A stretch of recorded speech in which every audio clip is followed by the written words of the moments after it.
2 ராஜாக்கள் 10ஆம் அதிகாரம். ஆகாபுக்கு சமாரியாவிலே 70 குமாரர் இருந்தபடியினால் யெகூ சமாரியாவில் இருக்கிற இஸ்ரவேலின் பிரபுக்களாகிய மூப்பரிடத்துக்கும் ஆகாபுடைய பிள்ளைகளை வளர்க்கிறவர்களிடத்துக்கும் நிருபங்களை எழுதி அனுப்பினான். அதில், உங்கள் ஆண்டவனுடைய குமாரர்கள் உங்களோடு இருக்கிறார்களே, ரதங்களும் குதிரைகளும் அரணான பட்டணமும் ஆயுதங்களும் உங்களுக்கு உண்டே. இப்போதும் இந்த நிருபம் உங்களிடத்தில் வரும்போது, நீங்கள் உங்கள் ஆண்டவனுடைய குமாரரில் உத்தமமும் செம்மையுமாய் இருக்கிறவனை பார்த்து அவனை அவன் தகப்பனுடைய சிங்காசனத்தின் மேல் வைத்து உங்கள் ஆண்டவனுடைய குடும்பத்துக்காக யுத்தம் பண்ணுங்கள் என்று எழுதியிருந்தது. அவர்கள் மிகவும் பயந்து, இதோ 2 ராஜாக்கள் அவனுக்கு முன்பாக நிற்கவில்லையே, நாங்கள் எப்படி நிற்போம் என்றார்கள்.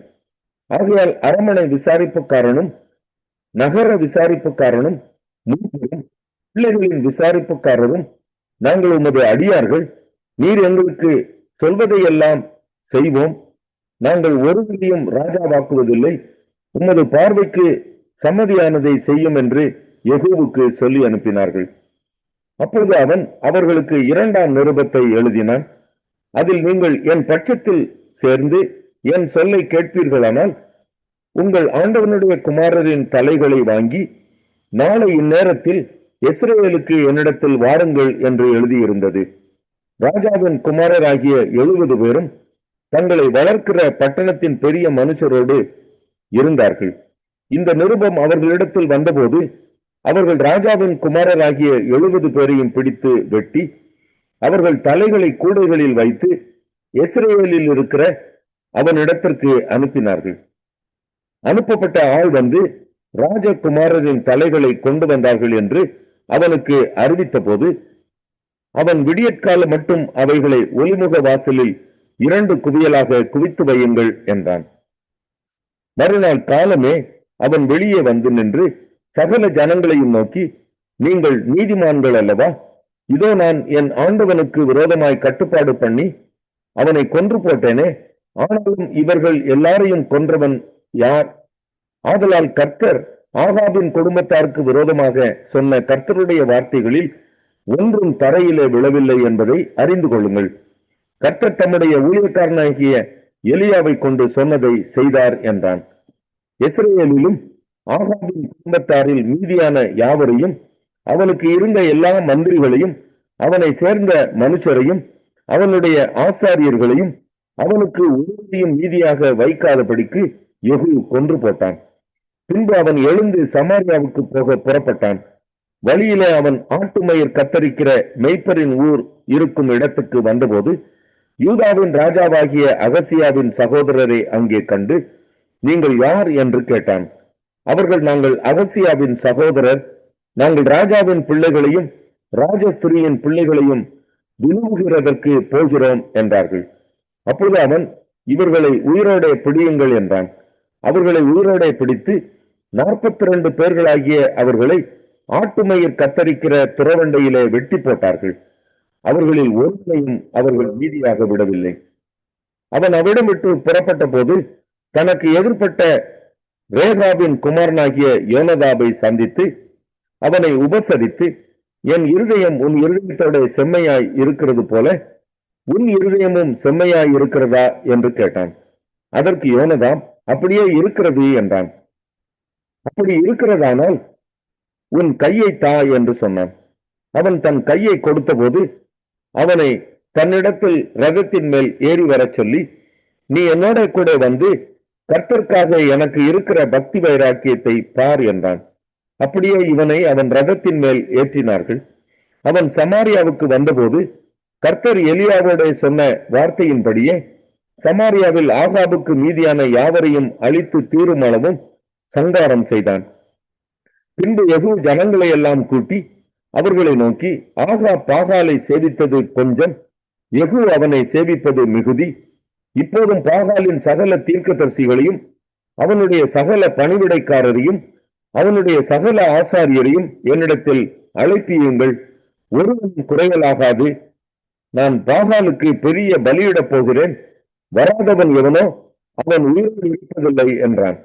பாகாலின் பணிவிடைக்காரரை அழிக்கும்படி யெகூ இதை தந்திரமாய் செய்தான். பாகாலுக்கு பண்டிகையின் ஆசரிப்பை கூறுங்கள் என்று யெகூ சொன்னான். அப்படியே கூறினார்கள். யெகூ இஸ்ரவேல் தேசமெங்கும் அதை சொல்லி அனுப்பினபடியினால் பாகாலின் பணிவிடைக்காரர் எல்லாரும் வந்தார்கள். வராதவன் ஒருவனும் இல்லை.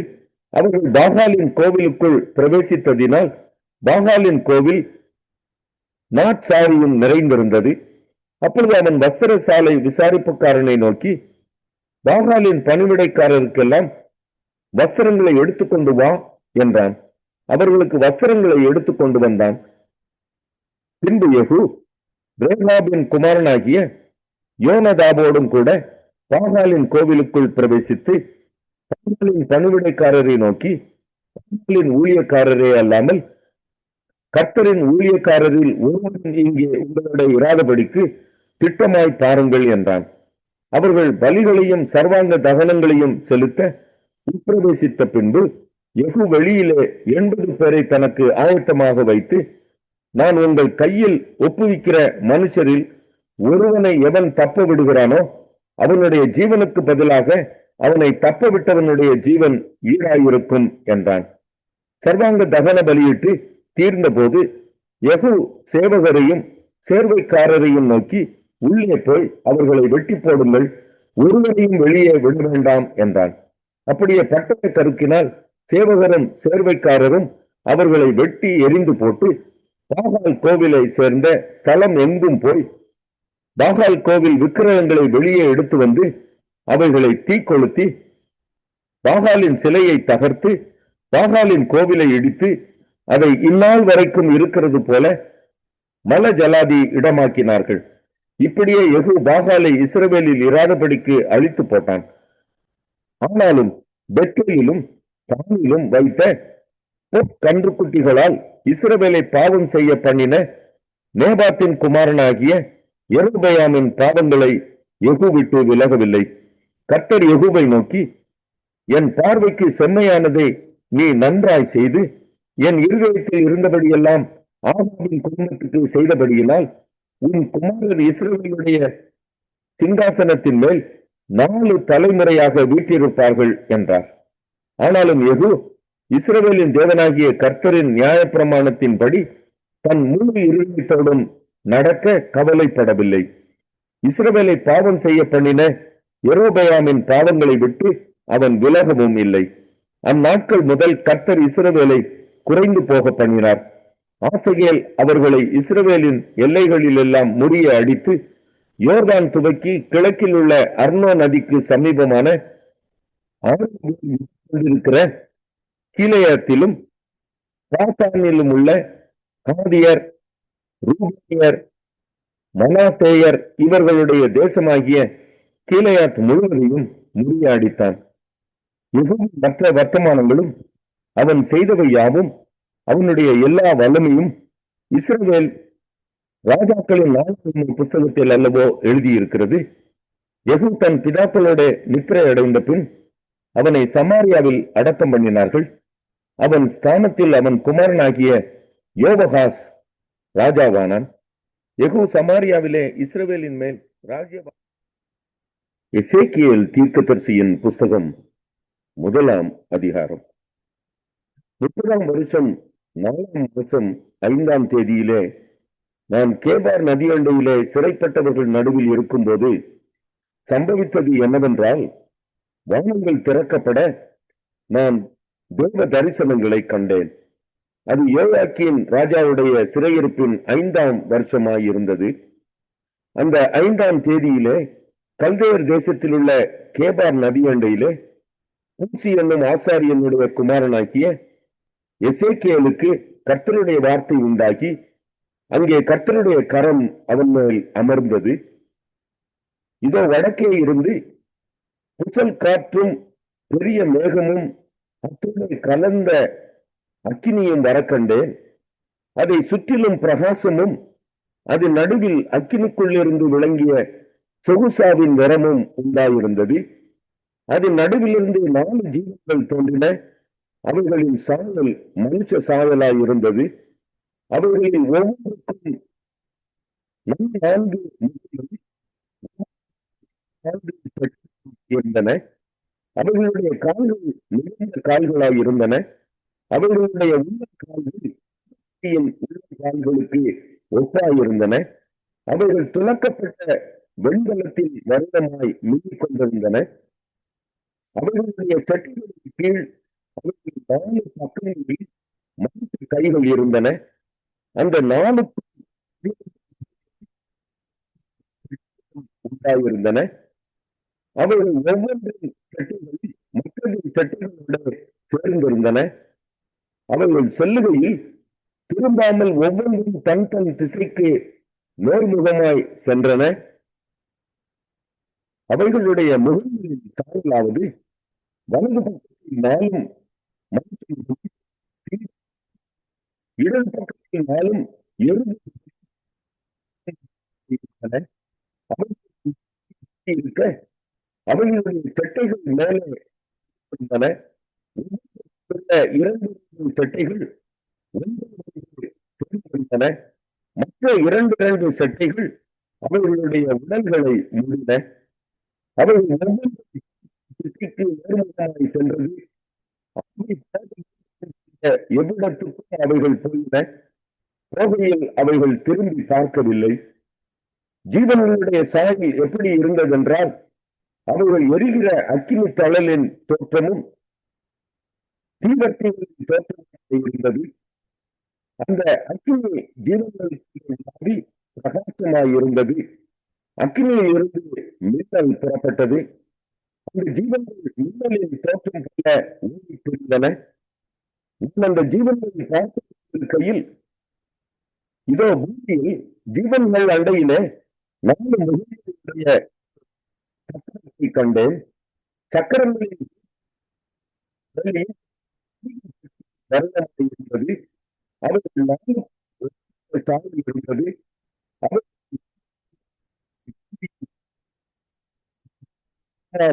இருந்தது. அவர்கள் ஊடுகையில் தங்கள் 4 பக்கங்களிலும் ஓடும். ஊடுகையில் அவர்கள் திரும்புகிறதில்லை. அவர்களின் வட்டங்கள் பயன்படுத்தப்படத்தக்க நீளமாயிருந்தது. அந்த 4 வட்டங்களின் சுற்றிலும் கண்களால் நிறைந்திருந்தன. அந்த ஜீவன்கள் செல்லும் போது அந்த சக்கரங்கள் அவைகள் அருகே ஓடின. அந்த ஜீவன்கள்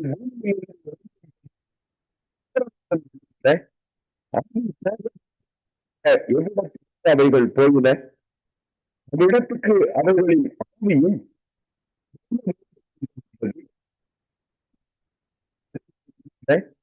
ஜீவனுடைய ஆவி சக்கரங்களில் இருந்தது. அவர்கள் செல்லும்போது இவைகளும் சென்றன. அவர்கள் நிற்கும்போது இவைகளும் நின்றன. அவர்கள் அருகே எழுந்தன. ஜீவனுடைய ஆவி சக்கரங்களில் இருந்தது. ஜீவனுடைய தலைகளின் மேல் பிரமிக்கத்தக்க வக்கிர பிரகாசமான மனிதன் என்பது அது அவர்களுடைய தலைகளின் உயிர விரும்பிருந்தது. அவர்களுடைய சட்டைகள் எதிர்மறை விரும்பியிருந்தன. 2 பக்கத்திலும் இருக்கிற அவர்கள் செல்லும் போது அவர்களுடைய சட்டைகளின் இறைச்சலை கேட்டேன். அது பெருவெள்ளத்தின் இறைச்சல் போலவும் சர்வ வல்லவருடைய சத்தம் போலவும் ஒரு ராணுவத்தின் இறைச்சலுக்கு ஒத்த ஆணுவத்தின் சத்தம் போலவும் இருந்தது. அவர்கள் சட்டைகளை தளர விட்டிருந்தன. அவர்கள் தங்கள் சட்டைகளை தளர விட்டிருக்கையில் அவர்களுடைய தலைவருக்கு மேலான மண்டலத்தில் இருந்தது.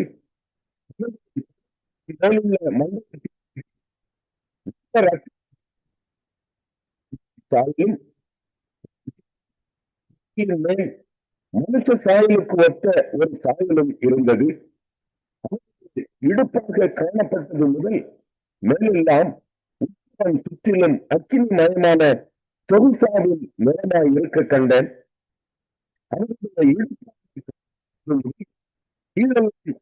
மயமாகும்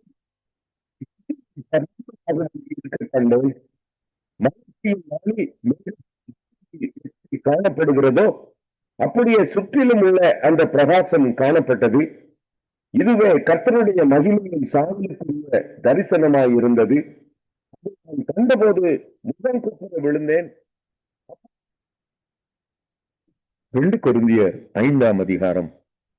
பூமிக்குரிய கூடாரமாகிய நம்முடைய வீடு அழிந்து போனாலும் தேவனால் கட்டப்பட்ட கைவேலை அல்லாத நித்திய வீடு பரலோகத்திலே நமக்கு உண்டென்று அறிந்திருக்கிறோம். ஏனெனில் இந்த கூடாரத்திலே நாம் தவித்து நம்முடைய பரம வாசஸ்தலத்தை தரித்துக் கொள்ள மிகவும் வாஞ்சியுள்ளவர்களாக இருக்கிறோம். தரித்துக் கொண்டவர்களானால் நிர்வாணிகளாய் காணப்பட மாட்டோம்.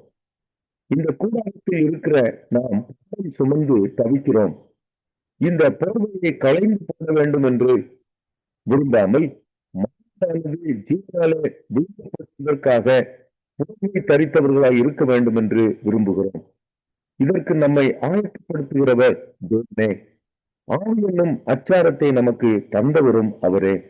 நாம் தரிசித்து நடவாமல் விசுவாசித்து நடக்கிறோம். இந்த தேகத்தில் குடியிருக்கையில் கர்த்தரிடத்தில் குடியிராதவர்களாய் இருக்கிறோம் என்று அறிந்தும் எப்பொழுதும் தைரியமாய் இருக்கிறோம். நாம் தைரியமாகவே இருந்து இந்த தேகத்தை விட்டு குடி போகவும் கர்த்தரிடத்தில் குடியிருக்கவும் அதிகமாய் விரும்புகிறோம். அதன் நிமித்தமே நாம் சரீரத்தில் குடியிருந்தாலும் குடியிராமற் போனாலும் அவருக்கு பிரியமானவர்களாய் இருக்க நாடுகிறோம். ஏனென்றால் சரீரத்தில் அவனவன் செய்த நன்மைக்காவது தீமைக்காவது தக்க பலனை அடையும்படிக்கு நாம் எல்லாரும் கிறிஸ்துவின் நியாயாசனத்திற்கு முன்பாக வெளிப்பட வேண்டும். ஆகையால் கர்த்தருக்கு பயப்படத்தக்கதென்று அறிந்து மனுஷருக்கு புத்தி சொல்லுகிறோம். தேவனுக்கு முன்பாக வெளியரங்கமாய் இருக்கிறோம், மனசாட்சிக்கும் வெளியரங்கமாய் இருக்கிறோம் என்று நம்புகிறேன். இதனாலே நாங்கள் உங்களுக்கு முன்பாக எங்களை மறுபடியும் மெச்சிக்கொள்ளாமல் இருதயத்தில் அல்ல வெளி வேஷத்தில் மேன்மை பாராட்டுகிறவர்களுக்கு எதிரே எங்களை குறித்து நீங்கள் மேன்மை பாராட்டும்படிக்கு ஏது உண்டாக்குகிறோம். நாங்கள் பைத்தியம் கொண்டவர்கள் என்றால் தேவனுக்காக அப்படி இருக்கும். தெளிந்த புத்தியுள்ளவர்கள் என்றால் உங்களுக்காக அப்படி இருக்கும். கிறிஸ்துவனுடைய அன்பு எங்களை நெருக்கி ஏவுகிறது. ஏனென்றால் எல்லாருக்காகவும் ஒருவரே மரித்திருக்க எல்லாரும் மரித்தார்கள் என்றும் பிழைத்திருக்கிறவர்கள் இனி தங்களுக்கென்று பிழைத்திராமல் தங்களுக்காக மறித்து எழுந்ததற்கென்று அவர் எல்லாருக்காகவும்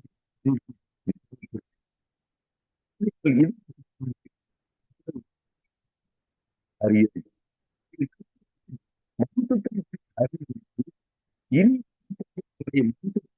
அறியும். இப்படி இருக்க ஒருவன் கிறிஸ்துவுக்குள் இருந்தால் புது சிருஷ்டியாய் இருக்கிறான். பழமைகள் ஒழிந்து போயின, எல்லாம் புதிதாயின. இவையெல்லாம் தேவனாலே உண்டாயிருக்கிறது. அவர் இயேசு கிறிஸ்துவை கொண்டு நம்மை தம்மோடு ஒப்புரவாக்கி ஒப்புரவாக்குதலின் ஊழியத்தை எங்களுக்கு ஒப்புக் கொடுத்தார். அது என்னவெனில்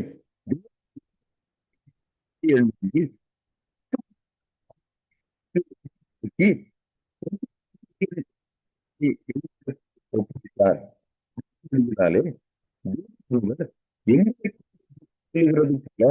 நாங்கள் கிறிஸ்துவுக்காக தானாதிபதிகளாய் இருந்து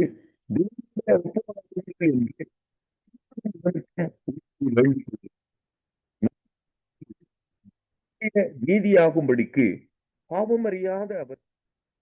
2 கொரிந்தியர் 6ஆம் அதிகாரம். தேவனுடைய கிருபையை நீங்கள் விருதாவாய் பெறாதபடிக்கு உடன் வேலையாட்களாகிய நாங்கள் உங்களுக்கு புத்தி சொல்லுகிறோம்.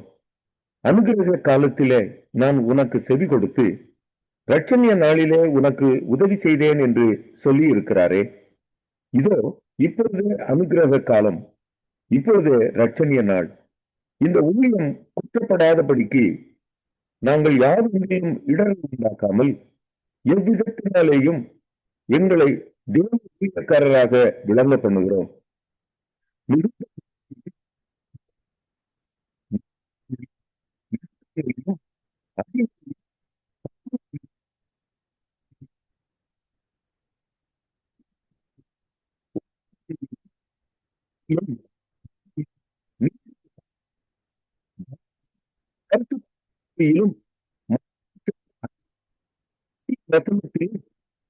பலத்திலும்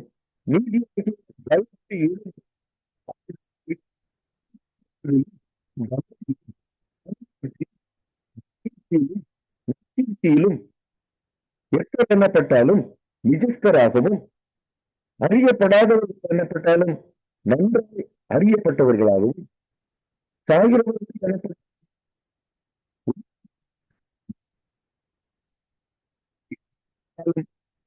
அறியப்படாதவர்களாகவும்,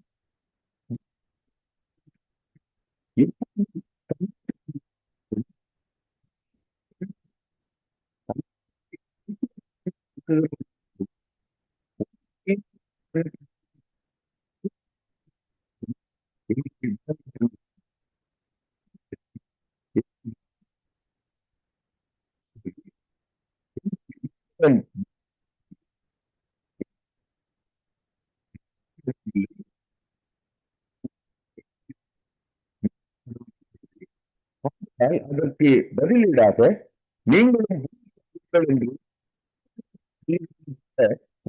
சொல்லுகிறேன். இணைக்கப்படாதிருப்பீர்களாக நீதி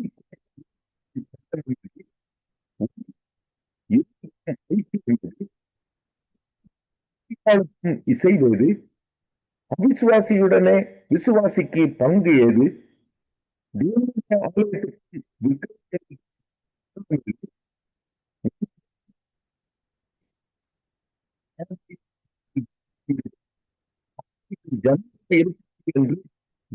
சொன்னபடி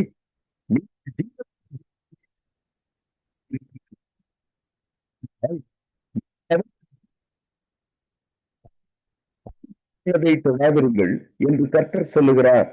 அப்பொழுது நான் உங்களை ஏற்றுக்கொண்டு உங்களுக்கு பிதாவாக இருப்பேன், நீங்கள் எனக்கு குமாரரும் குமாரத்திகளுமாய் இருப்பீர்கள் என்று 2 கொரிந்தியர் 7ஆம் அதிகாரம். இப்படிப்பட்ட வாக்குத்தத்தங்கள் நமக்கு உண்டாயிருக்கிறபடியினால் பிரியமானவர்களே, மாம்சத்திலும் ஆவியிலும் உண்டான எல்லா அசுசியும் நீங்க நம்மை சுத்திகரித்துக் கொண்டு பரிசுத்தமாகுதலை தேவ பயத்தோடு படுத்த கடவோம். எங்களுக்கு இடும்பொருள்கள் நாங்கள் ஒருவருக்கும் அநியாயம் செய்யவில்லை, கெடுக்கவில்லை, வஞ்சிக்கவில்லை. இப்படி நான் சொல்லுகிறதில்லை. நான் சொல்லியபடி உங்களுடைய சாவும் கூட எங்கள் இறுதியில் நீங்கள் இருக்கிறீர்களே, மிகுந்த தைரியத்தோடு பேசுகிறேன்.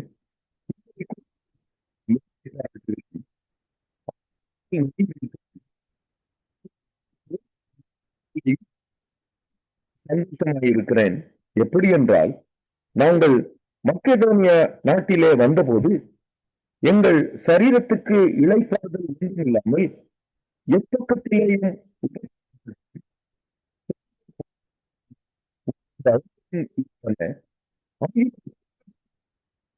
செய்கிற தேவன் தீத்து வந்ததினாலே எங்களுக்கு ஆறுதல் செய்தார். அவன் வந்ததினாலே மாத்திரமல்ல, உங்கள் வாஞ்சியையும் உங்கள் துக்கிப்பையும் என்னை பற்றி உங்களுக்கு உண்டான பக்தி வைராக்கியத்தையும் அவன் கண்டு அவர்களை தெரியப்படுத்தினாலும் நானும் அவர்கள் அடைந்து சந்தோஷப்பட்டேன். ஆதலால் நான் நிருபத்தினாலே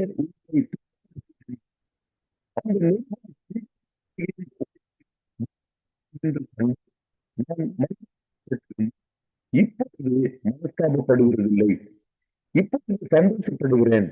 நீங்கள் துக்கப்பட்டதற்காக அல்ல, ஏதுவாகவே சந்தோஷப்படுகிறேன். நீங்கள் ஒன்றிலும் நஷ்டப்படாதபடிக்கு தேவன் கேட்ட துக்கம் அறிவிக்கிறேன். படுகிறதற்கு இடமில்லாமல் ரட்சிப்புக்கு ஏதுவான மனம் துக்கங்களை உண்டாக்குகிறது. லௌகீக துக்கமோ மரணத்தை உண்டாக்குகிறது. நீங்கள்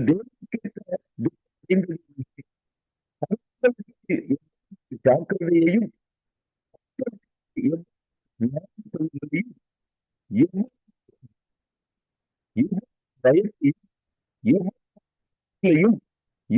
பக்தி வைராக்கியத்தையும்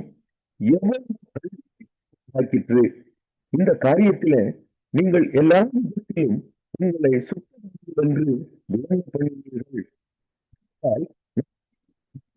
நீங்கள்